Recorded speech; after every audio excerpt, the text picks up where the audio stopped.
Hi everyone, this is Hana, and welcome back to my island. Today we are going to have an uncomfortable conversation. It is a topic I talk about a lot on this channel. It's about white people. In my video about the differences between the East and the West, many white Westerners left comments for me. They said, "Do not generalize, go study." Honestly, it made me laugh. Do they really think I don't know? I was born and raised in Korea, but I spent a long time, 10 years, living in Western cultures as the only Asian. I lived in the US, I lived in Mexico, I lived in Europe. Do you really think I don't know? Every concept and frame I used in that video, like cultural differences between East and West, individualism versus relationalism, and differences in thinking, all of these theories were created and developed by your Western scholars. I did not make them up.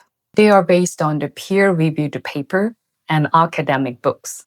So these people are denying decades of research from their own academic tradition just to attack me. And let's talk about generalization. All social sciences, psychology, and anthropology study group patterns. They do this even though individual differences exist. Saying, on average, culture A tend to do B does not mean every single person in culture A does B without exception. If you do not know that difference, you are shaking the very foundation of social science. If we strictly ban all generalization, the academic fields white Westerners defend would completely collapse. And let me ask them one last question.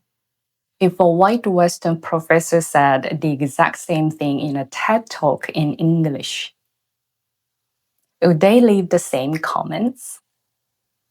But because an Asian female YouTuber said it, they tell me to go study. That reaction itself proves the exact bias and lecturing attitude that white people are being criticized for. When I talk about white people, please do not think it applies to you just because you are white. If we attack each other like that, we will never be able to have a conversation. We would all have to be silent. So, fair warning, this will be an uncomfortable conversation. If you do not want to hear it, please leave. Recently, Korean culture has gained global attention. That's true. And some people in Western society mock Koreans for preferring bright skin. They criticize us and say, Koreans just want to be white. I have seen many videos of white Westerners analyzing this like they are absolute experts. At the base of this Western gaze is pure ignorance. It is ignorance of the historical texture of a country with a 5,000-year history. It is an arrogant illusion born from ethnocentrism and white supremacy. But let me tell you the story as a Korean born and raised in Korea. Keep an open mind and listen, please. In Korean history, the preference for clear, bright skin existed long before any contact with Westerners. It documents from the Three Kingdoms and Joseon periods. They talk about skin like white jade. This symbolized cleanliness and the privilege of the ruling class. It meant they did not have to do hard physical labor in the hot baking sun. Look at the Susannim mural from the Goguryeo periods in the late 5th century. The noblewoman's face is painted much lighter than her servants. It clearly shows a class difference. Also, look at the Gyuhap Chongsa, a lifestyle encyclopedia written by a Joseon scholar in 1809. It details traditional whitening makeup method very specifically. They used honey, ginseng, and 4 o'clock flower seeds to make the skin clear and bright. This shows that bright skin was an independent standard of beauty and a sign of cleanliness for a very long time. It has absolutely nothing to do with wanting to look like a specific race. Actually, in the past, the Joseon people had a different opinion and name for Westerners. They call them Hongmoin, which means red-haired people. There are many historical records of this. This is because Westerners easily turned red under the strong sun and had red hair and red beards. This independent viewpoint is founded all over East Asia. In the 16th century, white people first stepped into Japan. Japanese people did not look up to them. Instead, they looked at their deep set eyes and large noses and compared them to traditional monsters. They called them Tengu or the red faced Oni. They viewed them as a strange spectacle. Documents from China's Ming and Qing dynasties also called white people red haired foreigners. They compared their blue eyes to the eyes of beasts or cats. In the historical eyes of Asia, Westerners were just unfamiliar outsiders. They were subject of caution and observation. And back then, nobody called them white. They were never the default standard of beauty or culture. White people created the word white to describe themselves simply because they held the power of language. It is not like all other races in the world decided or agreed to call them white.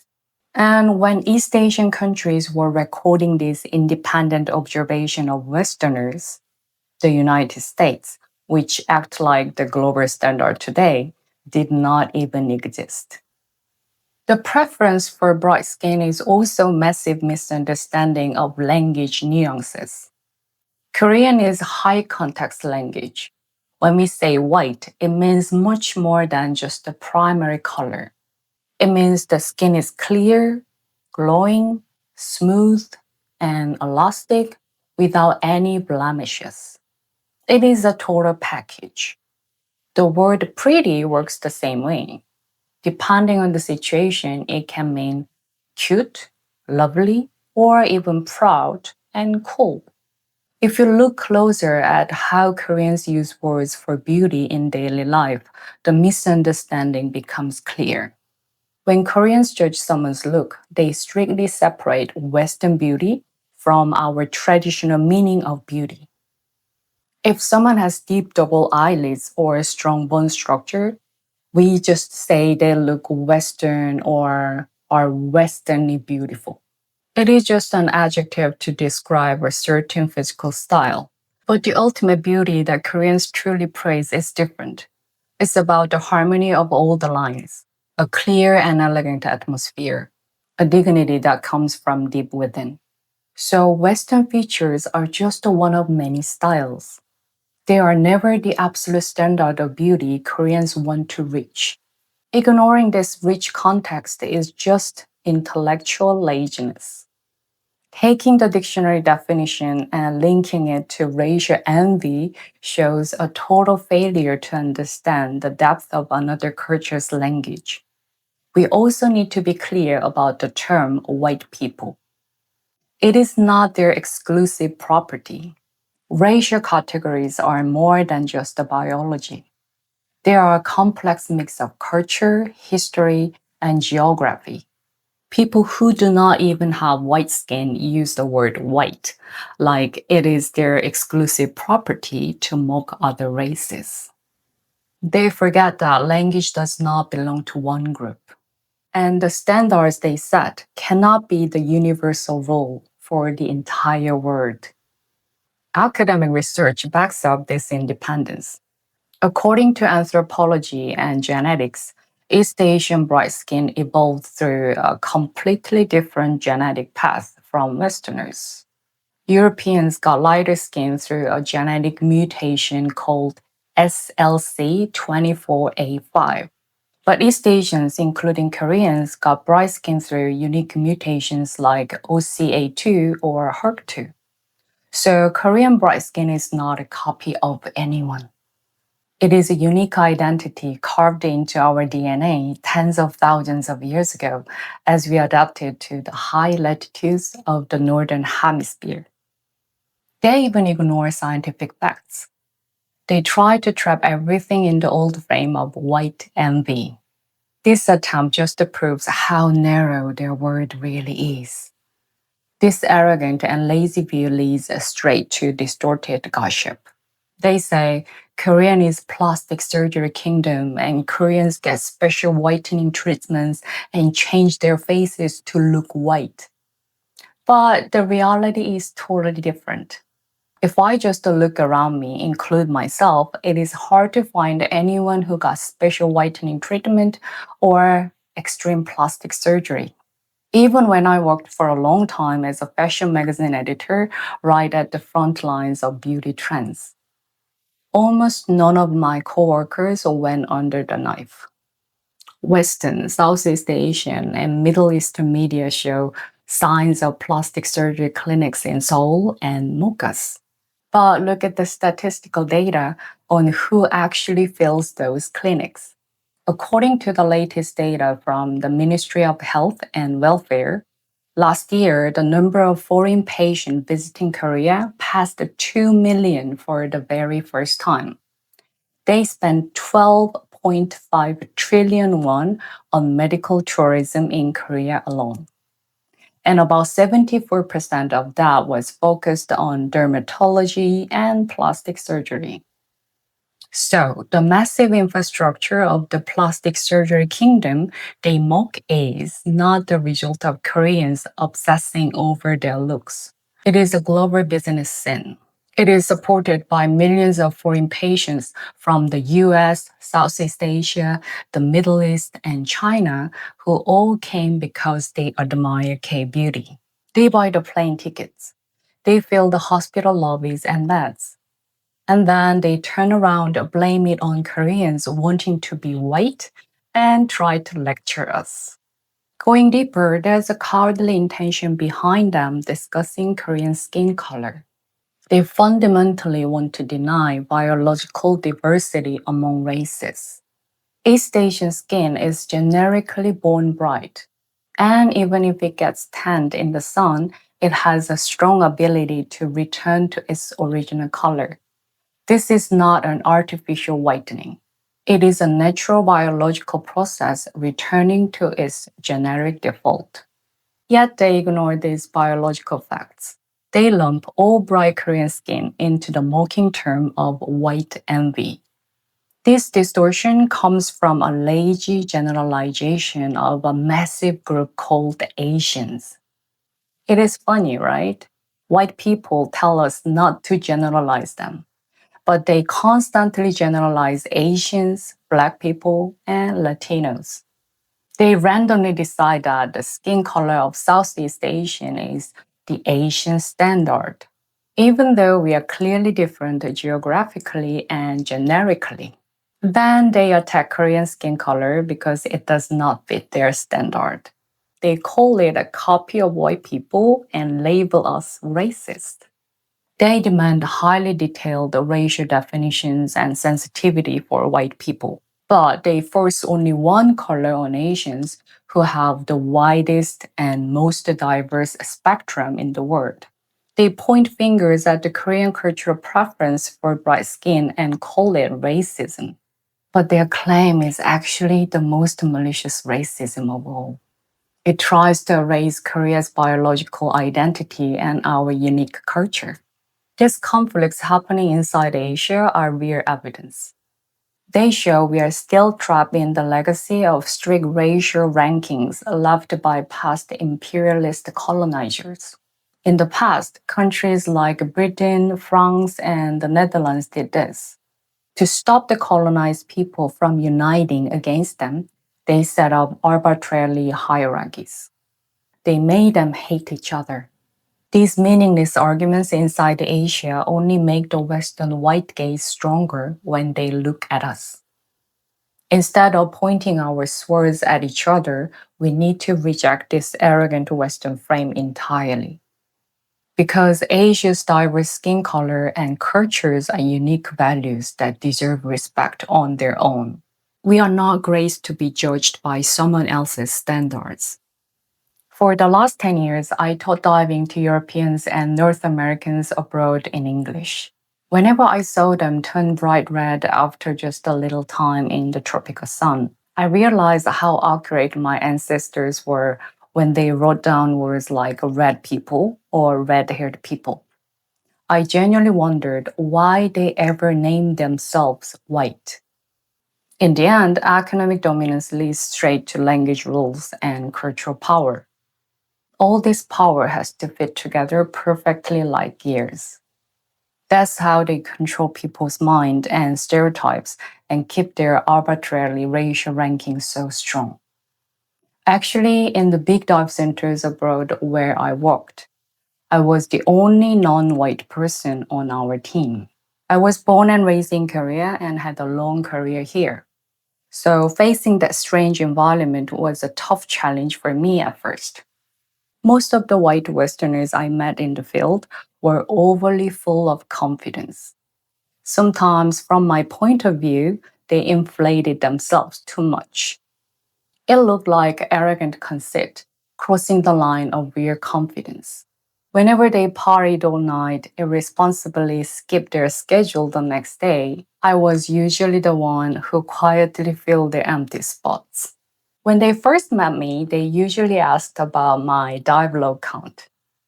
Then they would proudly show off, oh, my dive log is 200. They wanted to show they were experienced and highly skilled divers. But I didn't say anything back. At that time, my dive log was well over 1,000. Because I learned the virtue of humility from the community where I grew up. Also, to me, a true good diver cannot be easily proven by a single shallow number. But they always assumed I was too shy, passive, or inactive. I'm not saying who is better, who is the best. I'm talking about differences. But they try not to understand me in different way. And the stereotypes born from that arrogant view, which could not understand cultural differences, always led to racism. Because hate and discrimination always start from ignorance. Let's not pretend we do not know. Let's admit what is true. White supremacy and discrimination against other races clearly exist in this world. It is just that the attackers do not realize it themselves, or they insist it is not racism, or the victims say it is okay and give them a free pass. People exposed to Western-centric systems and education live with a racial hierarchy carved in their heads, whether they know it or not. Include me. Do not get me wrong, the reason I raise my voice against racism is to crack and fix this soulless system itself. I'm absolutely not trying to waste my time and energy pouring out anger at ignorant people who do not even realize they are racist. Historical documents from Korea, Japan, and China describe Europeans as red-haired people. This shows that the view changes depending on where you stand. Until now, Westerners have forced their own view on the rest of the world. That was the order of the world. But now it is time to admit that the world is becoming much more diverse, whether you like it or not. This shallow Western interpretation repeats itself today. It is exactly how outsiders handle social issues in Korea. Online platforms like YouTube are full of videos consuming Korean or Eastern culture and social issues as very juicy gossip. The surprising part is many of the people making these videos are Westerners who have never even been to Korea. They do not know the real, vivid context or the truth on the ground. They just patch together the reality of another country however they want. They rely completely on their biased Western view and sensationally translated foreign news clips. This Western double standard was brutally exposed during the COVID-19 pandemic. Korea ran a precise quarantine system using tech and the voluntary help of its citizens. But mainstream media and intellectuals in Europe, like in France, mocked it. They called it an uncivilized culture destroying personal freedom. Some French media branded Korea's model as a totalitarian surveillance society. They poured out racist caricatures and reports. The insult went so far that the Korean embassy in France sent an official letter to complain.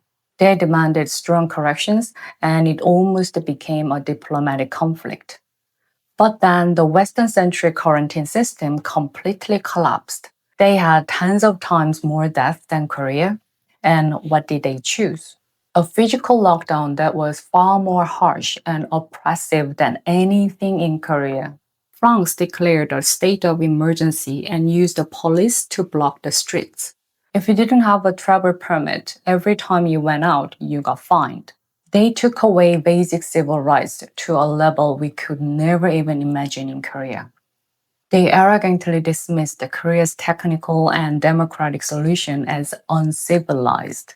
But it came back to hit them like a boomerang.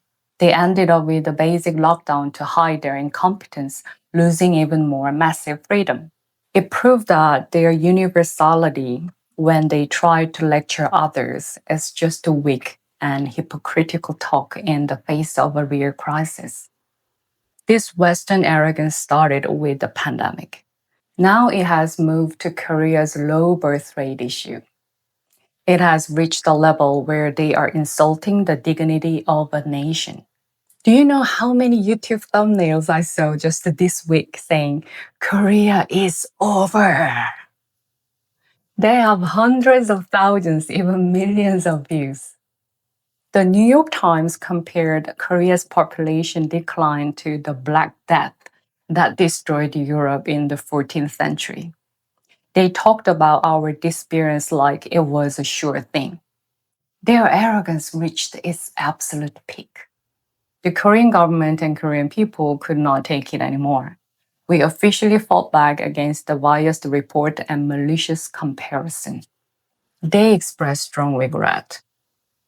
They consumed the country's fierce struggle to survive as a story of extinction mixed with a racial bias.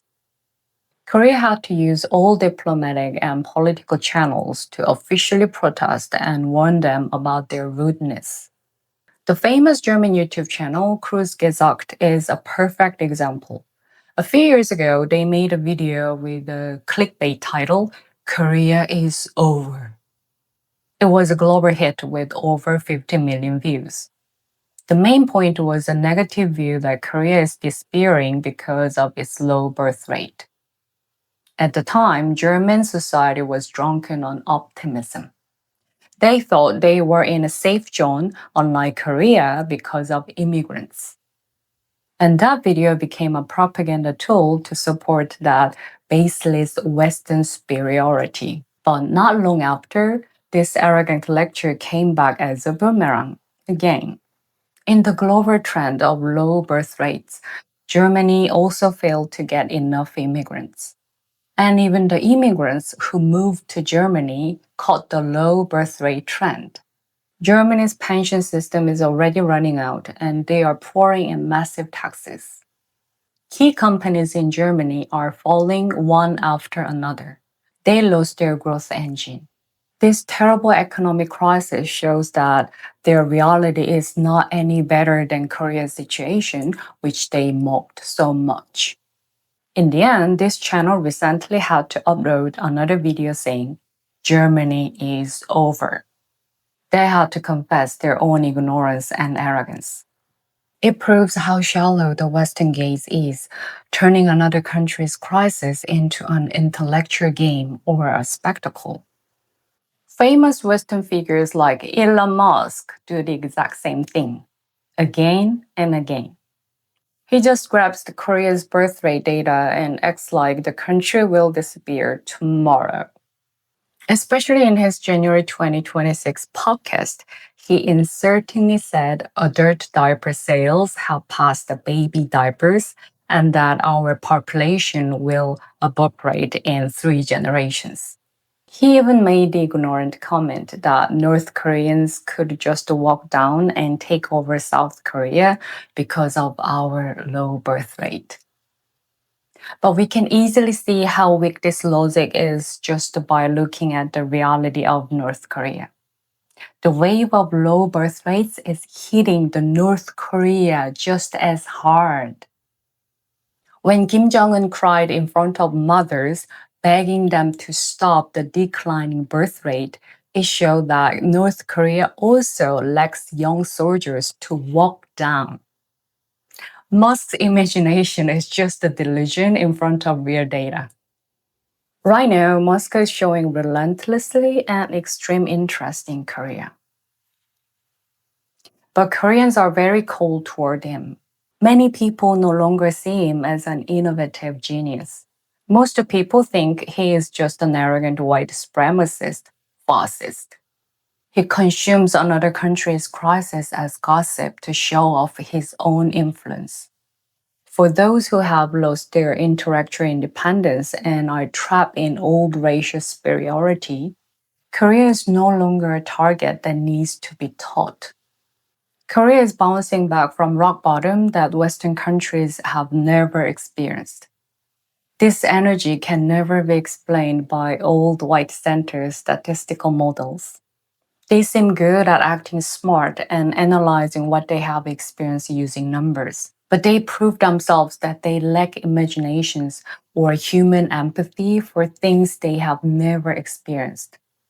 Low birth rates are a global structural problem, especially after pandemic. The West, like Europe and the US, also faces it because of advanced capitalism and city concentration.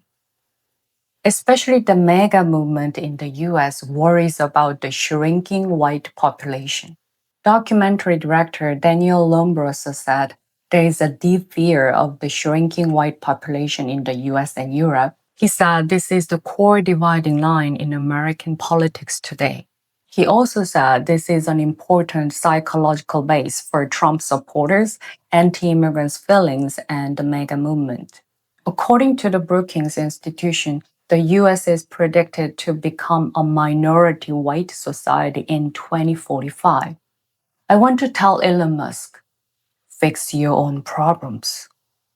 Even Northern European countries, often praised as the right answer, are struggling.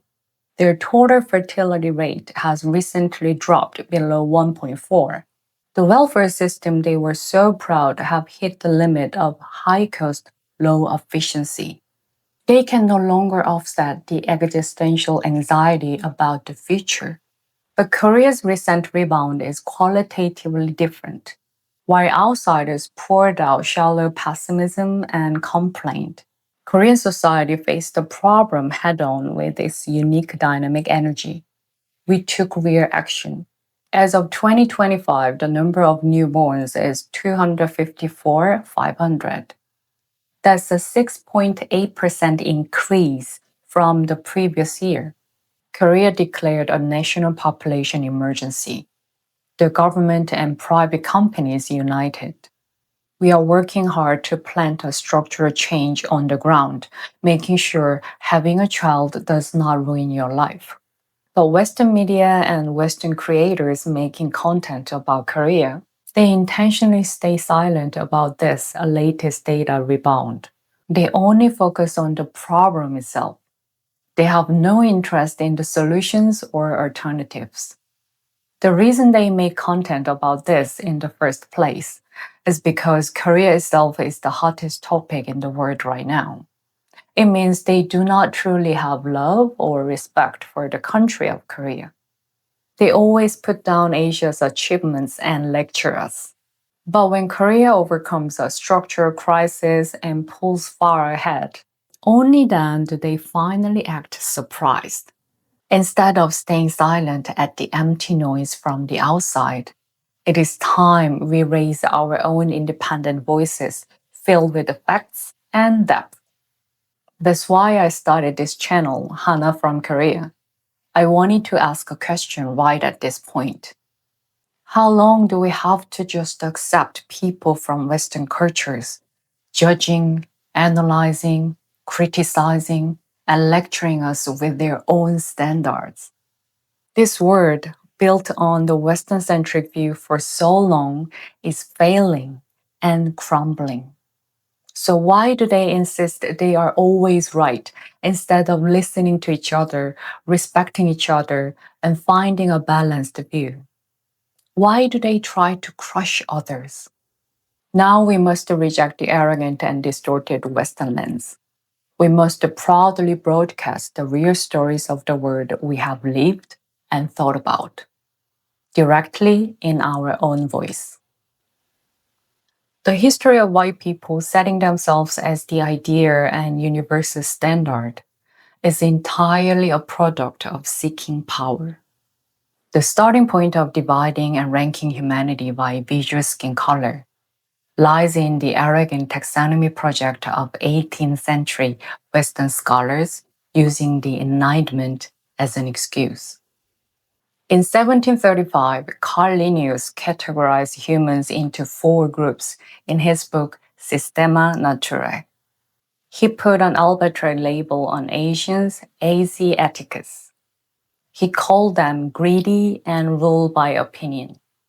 Then in 1779, Johann Friedrich Blumenbach used the skull shapes to name white people Caucasian.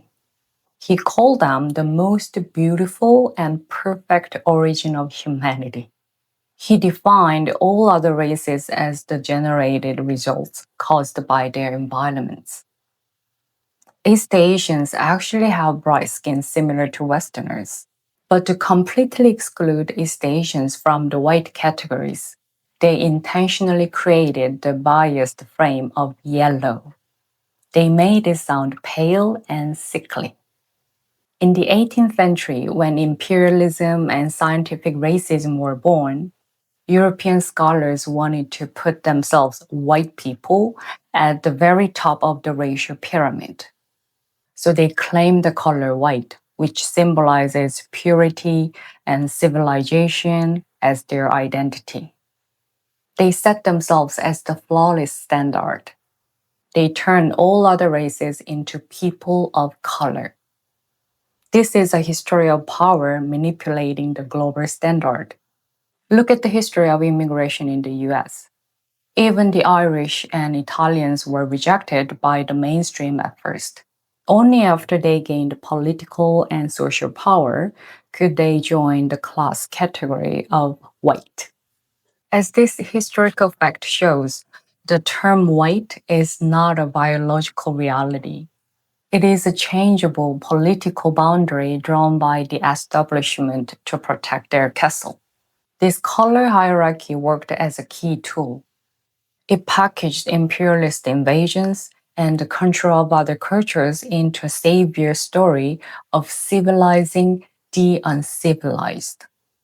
Whenever mainstream cultural power shakes, the white establishment uses a defense pattern. They drag down the achievements of rising competitors.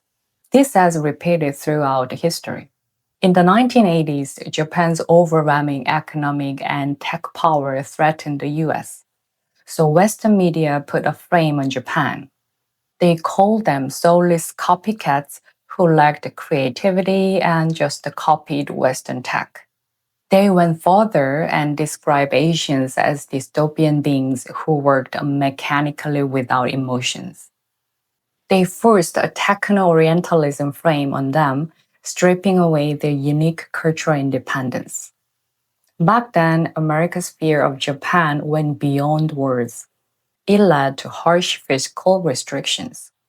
In the late 1980s, during the peak of Japan's asset bubble, there was an extreme frenzy in the air. Japanese people proudly said, if we sell the land in Tokyo, we can buy the entire United States.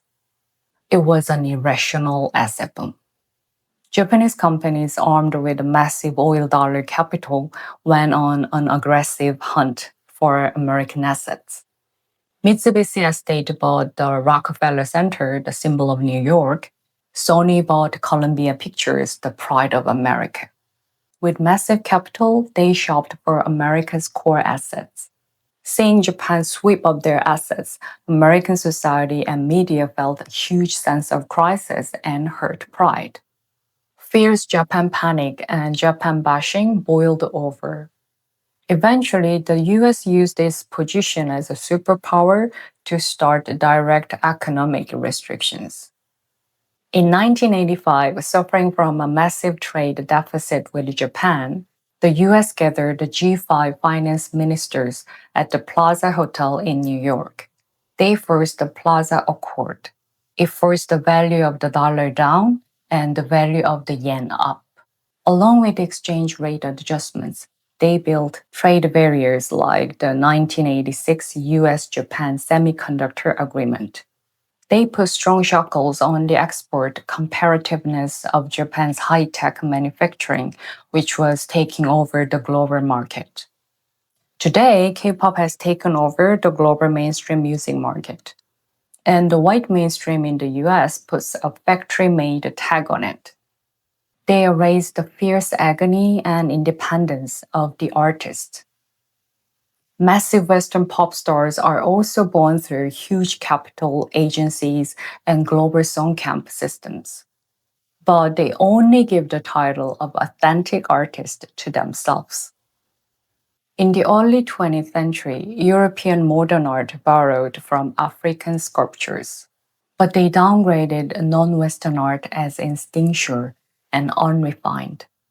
And they tried to trap the brilliant achievements of non-Western literature in a biased frame called a mysterious and exotic musical realism. It is exactly the same behavior. But the violent restrictions and framing the West used against Japan in the past are not working against Korea today. Unlike the 1980s, today is a highly connected internet world. In the past, a few mainstream media outlets monopolized information and controlled public opinion. But now, the global public's access to information has exploded. Even if Western media tries to drag down K content with biased views or lectures, the global public checks the facts and charm themselves through social media and live streaming. We live in an era where people consume content independently. The spread of media power has neutralized the arrogant control of mainstream society. The Chinese thinker Ru Xin talked about the spiritual victory method in The True Story of A.Q. This perfectly explains the psychological defense mechanism of Western mainstream society today as they lose their cultural dominance. When their real-world superiority shakes, they remove the originality from the achievements of others. And they try so hard to believe in their own superiority through distorted talk. Underneath this Western gaze is pure ignorance, lies the exceptionalist myth called manifest destiny carved in from its early days. They mistook material and military success for moral superiority. So they became fixated on defining other countries' ways as wrong or uncivilized and trying to fix them. Actually, some white people who come to my channel and leave comments do this. They use black and white logic to declare my thoughts are wrong. They lay out the knowledge they know in their narrow word and try to lecture me.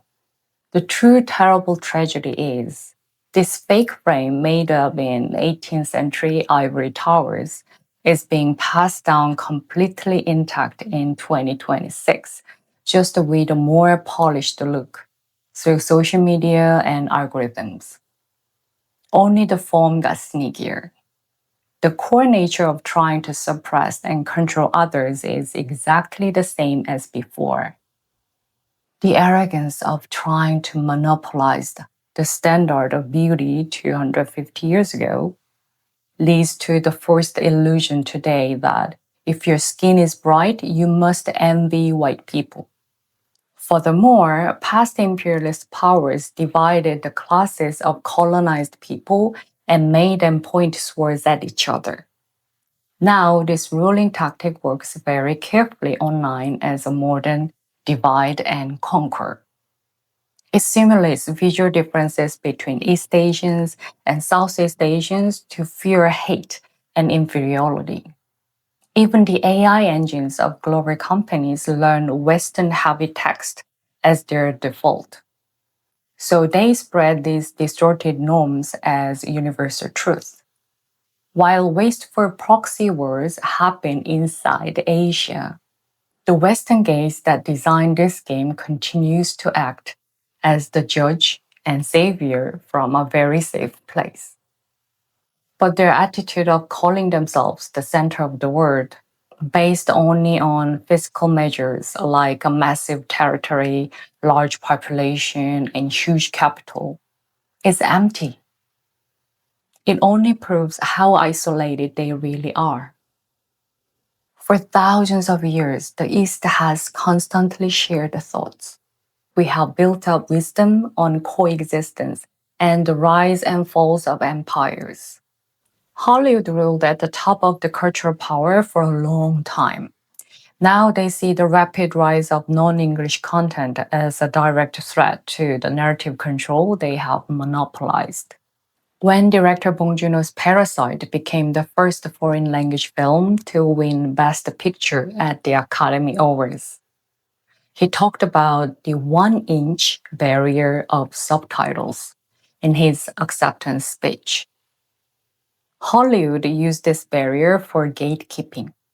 They trap great works from other cultures in a separate fence called foreign films. At the base of Hollywood's deep rejection of subtitles lies linguistic and cultural imperialism. It is the idea that English is the only universal language, and that only white-centered stories in English are the global standard. Instead of accepting the value of the original work, they bought the rights, bleached them, and replaced the faces with white actors. They used their massive capital to pull successful creators into the center and try to subordinate them. But the special situation of the COVID pandemic and global OTT platforms combined, they opened the path of direct connection that completely bypasses the filters of mainstream society. In the past, a few decision makers controlled the theater distribution and TV networks. They controlled what the public could watch. But global OTT platforms erased the borders. They sent original languages and unique stories straight to living rooms around the world. In physical isolation during pandemic, the public had time to connect to unfamiliar languages and words. They realized the story fed to them by the old powers were not everything in the world. As Singaporean scholar Chua Beng Huat proved, the global public started responding much more deeply to Asian stories. Stories closely tied to the weight of real life, like rapid high-pressure growth and fierce class conflict, rather than white-centered savior stories. Instead of treating other cultures as weird spectacles, they accepted them as mirrors reflecting their own tough reality and as equal subjects.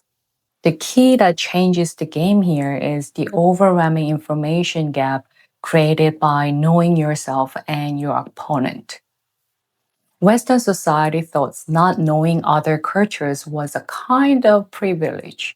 They were trapped in an illusion fed to them. They thought their way was the standard of the world, so they didn't feel the need to learn about the outside world. This intellectual laziness eventually created a fatal cognitive gap. On the other hand, the public in the East, including Korea, have grown up watching Hollywood blockbusters and European art films with subtitles. Always. We have fiercely studied and internalized Western culture. Furthermore, we consume the various Asian contents, like Hong Kong noir, without being picky. We repeatedly train to decode other cultures. As a result, we gained a strong tolerance for otherness and high cultural literacy. This high level of openness and capacity evolved Korea into a unique content fusion ecosystem. To meet the high standards of a public that observed the genre rules from all over the world, creators also broke the old formulas.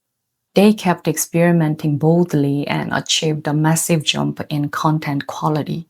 As Naoki Sakai pointed out, we broke the one-sided translation structure centered on the West.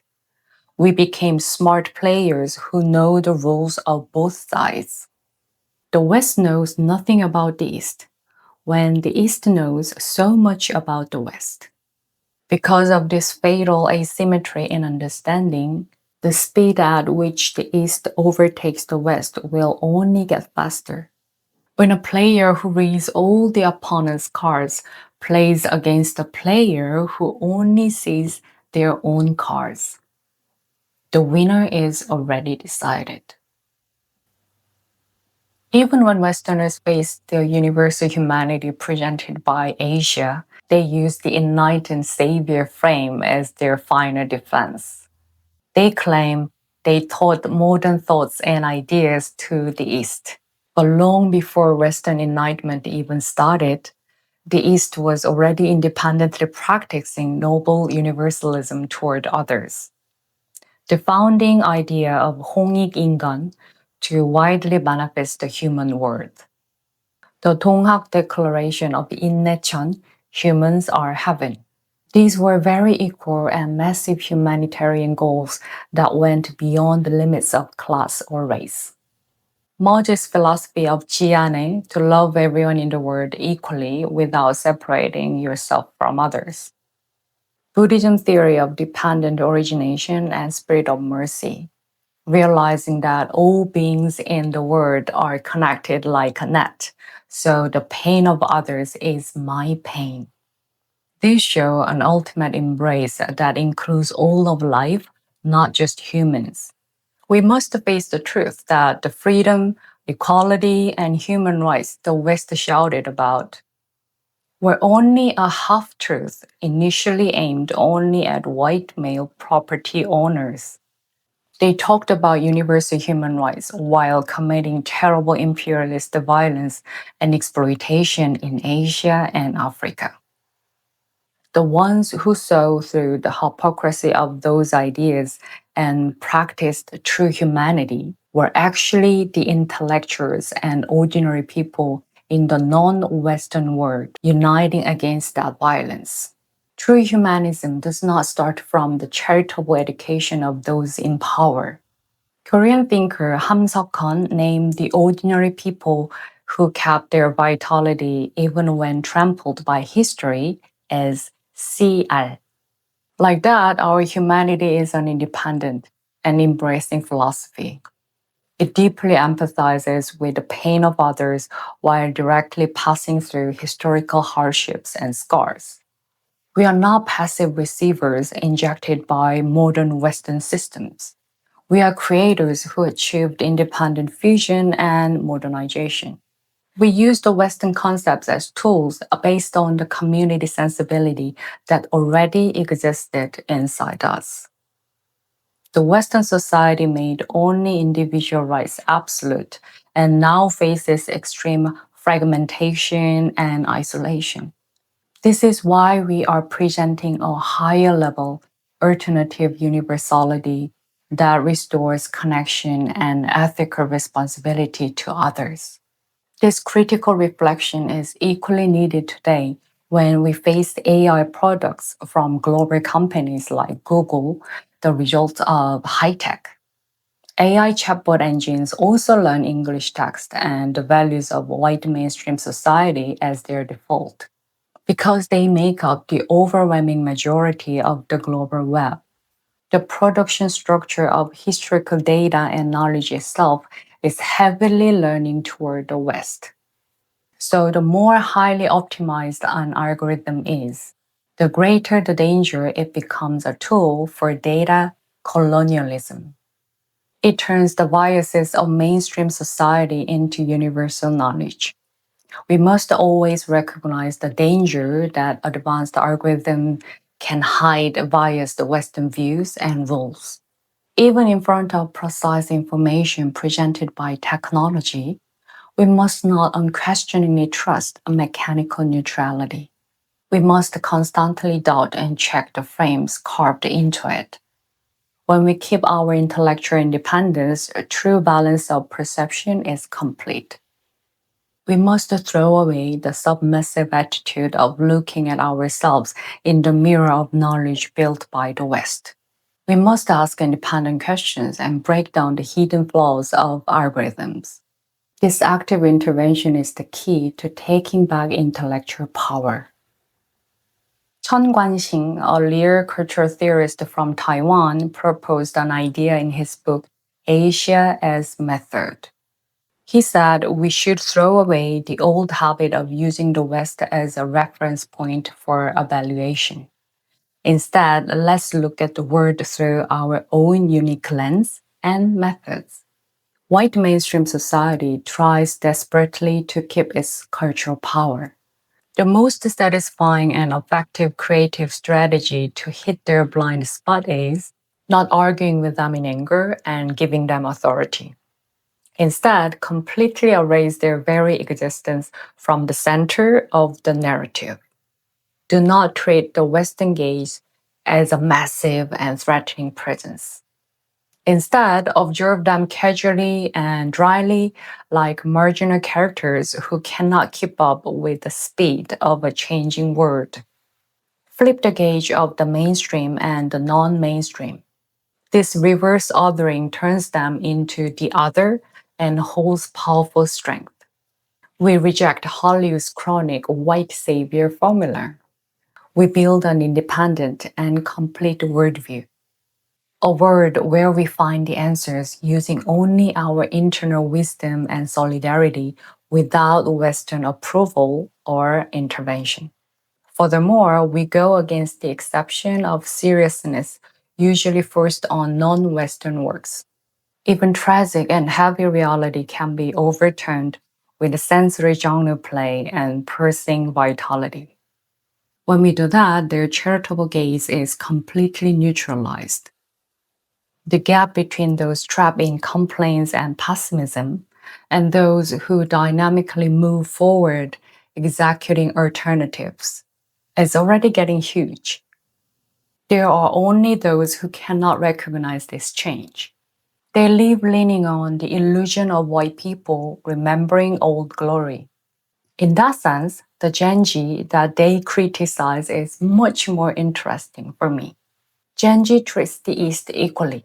They do not have the stereotype or superiority complex that the West is better than the East, or that the US is good and China is evil. And they do not have a victim mentality or a sense of threat either.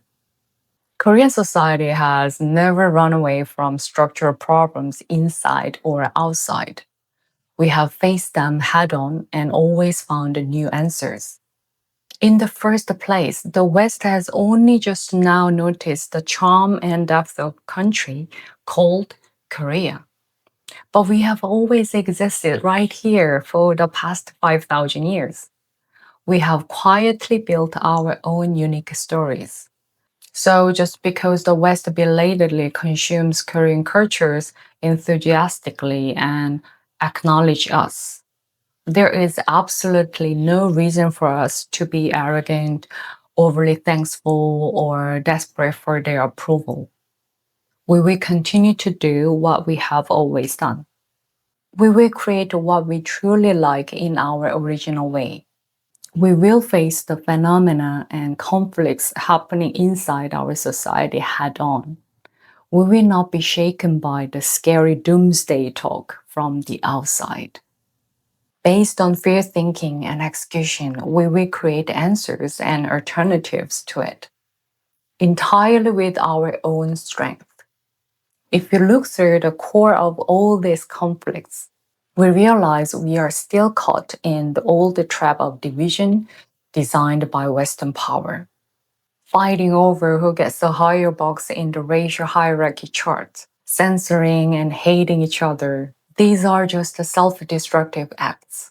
We are trapping ourselves in an old mirror called white gaze. The attitude we should aim for together is clear. We must fundamentally reject the racial rankings and standards given by the West. Asia's diverse skin colors and cultures are not targets for evaluation. They are complete values on their own. Also, we must stop projecting colonial trauma onto each other. We must stand together in solidarity as equal subjects. Trying to cover up my own insecurities by denying the uniqueness of another will only isolate all of us into a subcategory of white people.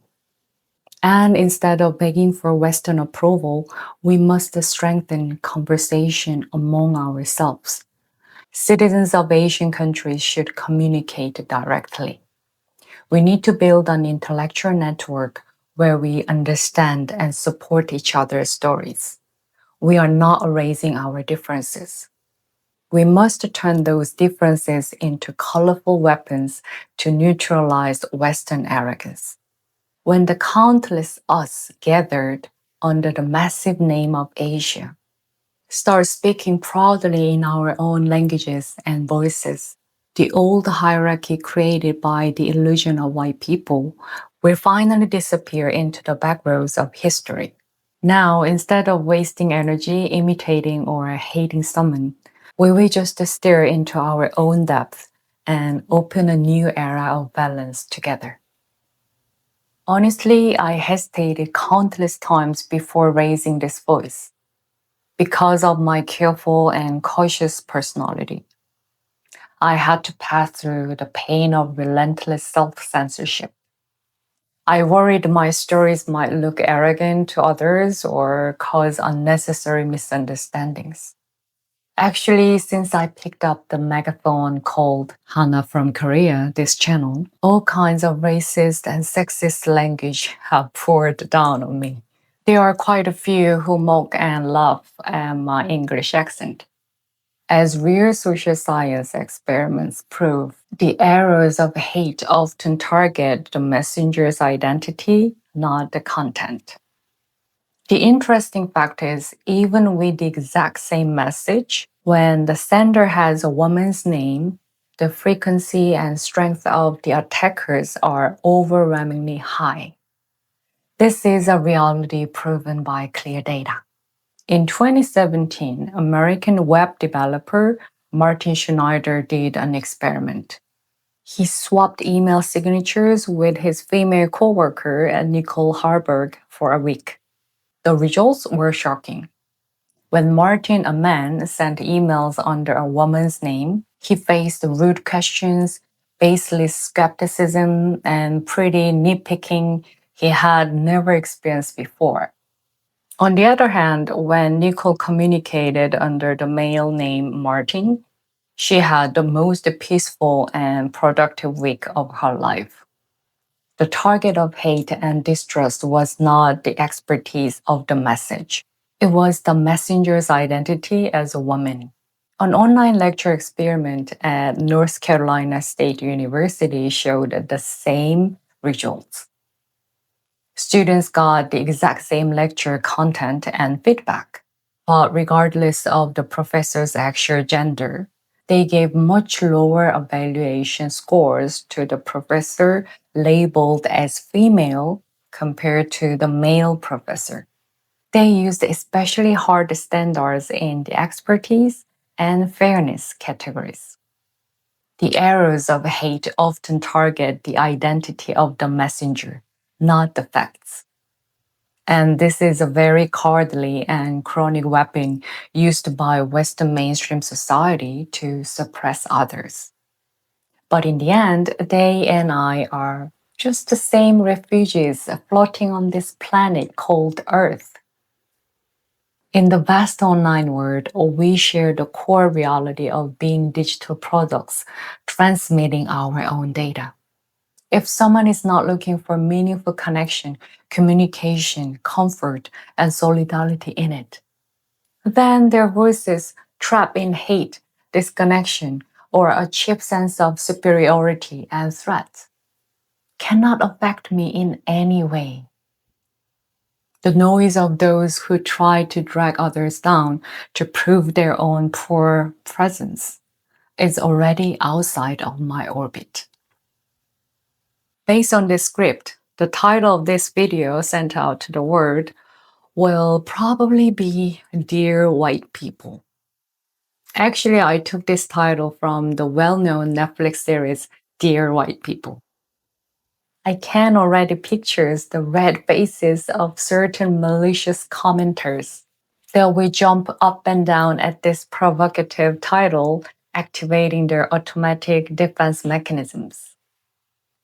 But the more they get angry and type on their keyboards, the more they are perfectly pulled into the game I designed.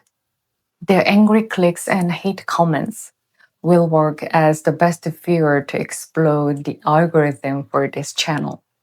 Even the unquestioning traffic they pour in without properly watching the content will convert into overwhelming engagement data into the platform ecosystem. And it will carry my video to a wilder world. Also, the patterns of comments they leave will become a massive live show. It will prove in real time the shallow depth of the West that I analyzed in this video. Since they do not have the ability to logically argue against the facts and data I presented, they will do what they always do. They will try to attack the messenger, mocking my English accent, intonation, and looks. Or they will try the typical changing the subject and watering down by saying, you discriminate against other races too. But the moment they write a comment, they will downgrade themselves to free background actors. They will perfectly support divide and conquer and whataboutism. Finally, while they get excited and make noise in the comment section, the true independent viewers who need to reach this message will gather. People with open minds, free from old prejudice, with deep thoughts and insights. The public who consumes humanities deeply. And everyone in the world who feels tired of Western-centric views. They will all unite. Because to them, race does not matter. Building a very solid unity and solidarity with the real people who cheer for this satisfying intellectual flip. That's the ultimate checkmate I planned. So if you cannot calm down and insist on leaving a hate comment on this video, go ahead and type all you want, because your anger will become my traffic, and your mockery will become the most perfect live data proving my logic. This island is an independent megaphone. It recognizes the center of the world and takes back independent voices. This proud voice will connect directly with the global public.